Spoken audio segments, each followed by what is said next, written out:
ഇത് മാസ് മോട്ടോഴ്സിൽ നിന്നാണ്. നമ്മൾ ഹോണ്ട ആക്റ്റീവ വണ്ടി പെട്രോൾ ഓവർഫ്ലോ പോകുന്ന കംപ്ലൈൻ്റ് ആയിട്ട് നമ്മൾ പോയി എടുത്തു നടന്നതാണ്. കാർബറേറ്റർ ആ കാർബറേറ്ററിൽ നിന്ന് പെട്രോൾ ഓവർഫ്ലോ പോകുന്ന കംപ്ലൈൻ്റ് ആയിട്ട് നമ്മൾ എടുത്തുകൊണ്ടിരുന്നത്. കൂട്ടത്തിക്കൂടെ നമുക്ക് അതിൻ്റെ ജനറലായിട്ടുള്ള സർവീസും കൂടി ചെയ്യുന്ന കേസ് പറഞ്ഞിട്ടുണ്ടായിരുന്നു. അപ്പോൾ നമ്മൾ കാർബറേറ്റർ ഓവർഫ്ലോൻ്റെ കംപ്ലൈൻ്റ് ആയിട്ട് നമ്മൾ കാർബറേറ്റർ ഒന്ന് അഴിച്ച് ചെക്ക് ചെയ്യാൻ വേണ്ടി അയച്ചിട്ടുണ്ട്. അപ്പോൾ ശരിക്കും പറഞ്ഞാലുണ്ടല്ലോ, ഈ കാർബറേറ്ററിന് ഈ ഓവർഫ്ലോ വരാനായിട്ടുള്ള റീസൺ എന്ന് വെച്ചാൽ നമുക്ക് ഇതിൻ്റെ ഈ കൃത്യമായിട്ട് ഈ വാൽവ് കൃത്യമായിട്ട് ഇതിൻ്റെ ഉള്ളിൽ വന്ന് അടയുന്നില്ല എന്നുള്ളതാണ് അതിൻ്റെ മെയിൻ കംപ്ലയിൻറ്റ്. അതിൻ്റെ കാരണം എന്ന് വെച്ചാൽ നിലവിലേ ശരിക്കും പറഞ്ഞാൽ ഇപ്പോഴത്തെ പെട്രോളിൽ കെമിക്കൽ ആഡിങ് കൂടുതലാണ്. അതായത് എത്തനോളിൻ്റെ അംശമൊക്കെ വളരെ കൂടുതലാണ്.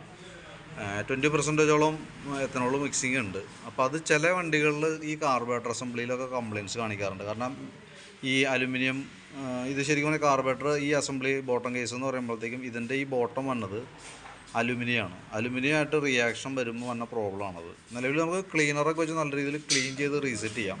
പക്ഷേ എന്നാൽ പോലും ഉണ്ടല്ലോ, ഈ ഫ്ലോട്ട് വാൽവ് വന്ന് അടയണ ഭാഗം ഇതിൻ്റെ ഈ ഭാഗത്തേക്ക് ശ്രദ്ധിച്ചാൽ മനസ്സിലാവും. ഈ ബ്ലാക്ക് കളർ വന്ന ഭാഗം ശരിക്കും വളരെ സെൻസിറ്റീവായിട്ടുള്ള റബ്ബറും കൊണ്ട് വന്ന ഒരു സീൽ പോലെയാണത്. ആ ഭാഗത്താണ് ചെറിയ ഒരു തേമാനം, അതായത് ശരിക്കും പറഞ്ഞാൽ നമ്മുടെ ഈ ഫംഗസൊക്കെ പിടിച്ചിരുന്ന അവസ്ഥയാണത്. കാരണം ആ ഭാഗം വളരെ നേർത്തൊരു പടലം പോലെയുള്ള സംഭവമാണത്. അവിടെ ഇത് വന്നിട്ട് ചെറിയൊരു കുഴി പോലെ രൂപപ്പെട്ടേക്കാണ്. അപ്പോൾ നിലവിൽ നമുക്ക് ക്ലീനറൊക്കെ വെച്ച് നല്ല രീതിയിൽ ക്ലീൻ ചെയ്തിടാം.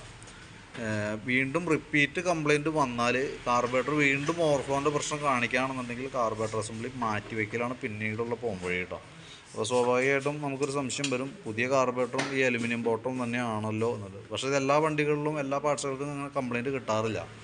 ഇതിൻ്റെ നോക്കുമ്പോൾ നമുക്ക് സ്വാഭാവികമായിട്ടും കൃത്യമായിട്ട് അതിൻ്റെ എല്ലാ ലക്ഷണങ്ങളും കാണിക്കുന്നുണ്ട്. ഇത് ശരിക്കും ഇവിടെ വരുമ്പോഴത്തേക്ക് ശരിക്കും പൗഡർ കണക്കെ ഒരു വെള്ളപ്പൊടി പോലെയാണ് അതിൻ്റെ ഉള്ളിൽ നിൽക്കുക. അതേപോലെ തന്നെ ഈ കപ്പിൻ്റെ ഉള്ളിൽ നോക്കുമ്പോഴും അത്യാവശ്യം അതിൻ്റേതായിട്ടുള്ള ഇത് തന്നെയാണ് കാണുന്നത്. ഇതെല്ലാം എല്ലാ കാർബറേറ്ററുകളും മഞ്ഞില്ല എന്നുള്ളതാണ് വേറൊരു കേസ്.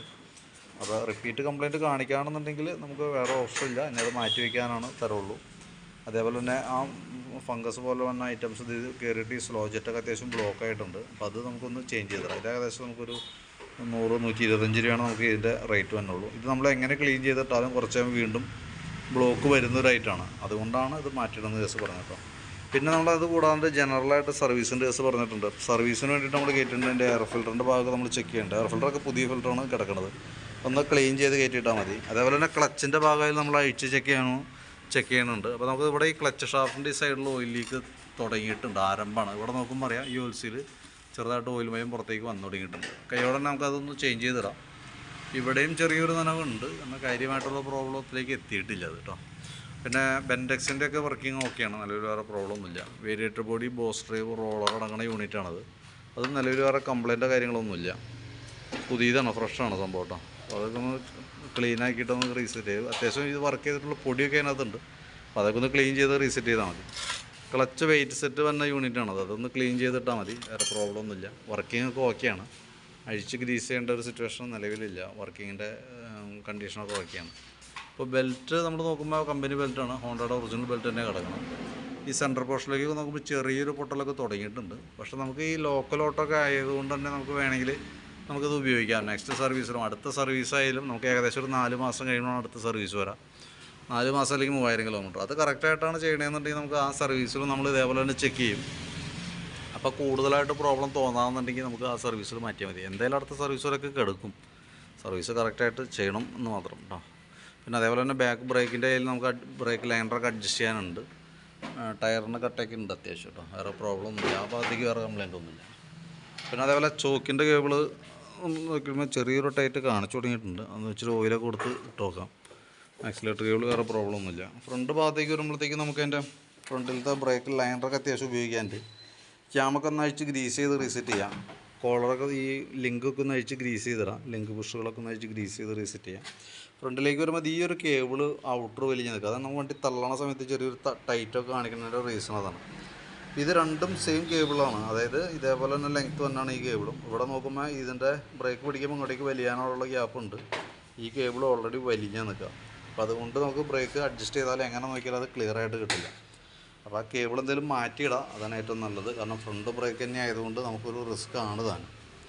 ടയറിൻ്റെ കണ്ടീഷൻ അത്യാവശ്യം ഉണ്ട് ഉപയോഗിക്കാനായിട്ട്, വേറെ പ്രോബ്ലം ഒന്നുമില്ല. ടയർ അതുതന്നെ യൂസ് ചെയ്യാൻ നമുക്ക് വേറെ കംപ്ലയിൻ്റ് ആയിട്ടൊന്നുമില്ല. അത്യാവശ്യം പകുതിയായിട്ടുണ്ട്, എന്നാൽ പോലും നമുക്ക് വേറെ പ്രോബ്ലം ഒന്നും. 2023 മോഡൽ ആമറോണാണ് നമുക്ക് ഇതിന് ഇരിക്കുന്ന ബാറ്ററി. 4 ആമ്പിയറിൻ്റെ ബാറ്ററിയാണ്, 12 വോൾട്ട് വന്നത്. നമുക്ക് അതിൻ്റെ വോൾട്ട് ചോദിക്കുമ്പോൾ 12.5 വോൾട്ടിന് മുകളിലുണ്ട്. നമുക്ക് ബാറ്ററി നമ്മൾ ടെസ്റ്റിലേക്ക് കൊടുത്തിട്ടുണ്ട്. ടെസ്റ്റിലേക്ക് കൊടുക്കുമ്പോഴും അതിനകത്ത് ഓക്കെ ആയിട്ട് തന്നെ കാണിക്കണം കേട്ടോ. ഓൾറെഡി ബാറ്ററിക്ക് പഴക്കവും കാര്യമായിട്ടില്ല, പക്ഷെ എന്നാൽ പോലും നമുക്ക് ജനറൽ സർവീസായിട്ട് ചെയ്യുമ്പോൾ നമുക്ക് ബാറ്ററി ടെസ്റ്റ് കാര്യങ്ങളൊക്കെ അതിനകത്ത് ഉള്ളത് കൊണ്ട് നമുക്ക് കൂട്ടത്തിൽ കൂടെ ചെക്ക് ചെയ്ത് പോകണമെന്ന് മാത്രം കേട്ടോ.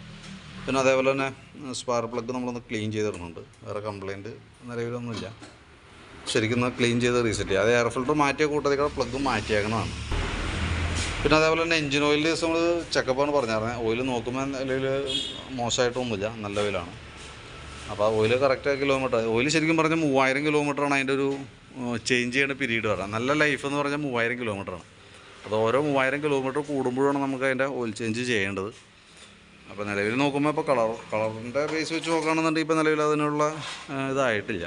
ഓക്കെ, ഇപ്പോൾ നിലവിൽ ബാക്കിയത്തെ ഭാഗങ്ങൾ ഉൾപ്പെടുത്തി നമുക്ക് അതിൻ്റെ ഒരു ഏകദേശം ഒരു എസ്റ്റിമേറ്റ് നോക്കിയിട്ട് അതിൻ്റെ ഡീറ്റെയിൽസ് വാട്സാപ്പിലേക്ക് ഇടാം. അതായത് കാർബറേറ്റർ ക്ലീനർ, സ്ലോ ജെറ്റ് അടക്കം ഭാഗങ്ങൾ ഉൾപ്പെടുത്തി, ബ്രേക്കിൻ്റെ കേബിളൊക്കെ ഉണ്ട്. അപ്പോൾ അതും കൂടി ഉൾപ്പെടുത്തി ഒരു എസ്റ്റിമേറ്റ് നോക്കിയിട്ട് ഡീറ്റെയിൽസ് വാട്സാപ്പിലേക്ക് ഇടാം കേട്ടോ. അപ്പോൾ നോക്കിയിട്ടൊന്ന് റിപ്ലൈ ഇട്ടാൽ മതി.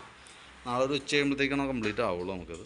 അതേപോലെ തന്നെ കാർബറേറ്ററിൻ്റെ കേസ് പറഞ്ഞൊന്ന് നോക്കാം. വീണ്ടും റിപ്പീറ്റ് ഓവർഫ്ലോൻ്റെ പ്രോബ്ലം കാണിക്കുകയാണെന്നുണ്ടെങ്കിൽ നമുക്ക് കാർബറേറ്റർ ഇനി അതും വിട്ടൊന്നും ചെയ്യാൻ നിൽക്കാതിരിക്കണം. കാരണം മാറ്റി പുതിയതിടണമായിരിക്കും കുറച്ചുകൂടി ബെറ്റർ കേട്ടോ.